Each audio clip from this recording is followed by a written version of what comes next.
Il carico da 11 arriva a fine mattinata con i volontari scesi dal Monte Rua. Blocchi di polistirolo e altro materiale edilizio recuperato sulla strada che sale all'Eremo. Tanto sporco, la gente è maleducata, tante bottiglie di vetro e tante lattine di birra. Sporco, tanto sporco, abbiamo fatto un paio di sacchi. C'è tanto da fare, bisogna farlo più spesso, bisognerebbe che tutti, soprattutto io ho trovato che i ciclisti sono quelli che gettano più, perché si trovano più bottigliette, pacchetti di sigarette, bottiglie di birra sono le cose più, bottiglie di plastica, di vetro da birra e pacchetti di sigarette. A pochi chilometri di distanza, nella Torreglia di Pianura, incontriamo due donne che con grande attenzione stanno ripulendo il fosso a bordo della strada per Montegrotto. Davanti alle case abbiamo trovato pulito perché vuol dire che puliscono, scopano e non ci sono immondizie.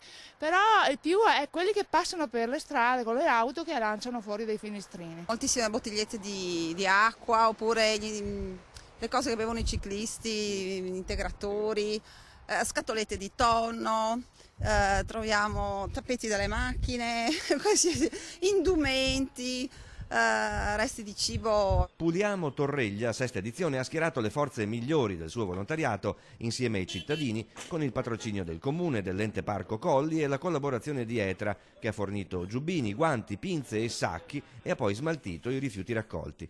Obiettivo: ripulire le strade, i sentieri e i boschi della località Eugania, il cui territorio è purtroppo deturpato da ecovandali che lasciano o gettano rifiuti dalle auto o dai camion. Faremo intervenire comunque la polizia locale a fare frequenti controlli come abbiamo fatto in passato e sanzioneremo anche chi lascerà rifiuti all'interno del nostro territorio. La raccomandazione è proprio quella anche per i privati che sono proprietari di aree boschive che magari non vengono più manutentate come un tempo, è proprio quella di tenere controllate le proprie aree, anche perché la responsabilità diversamente rischia di ricadere proprio sui proprietari che colpa non ne hanno.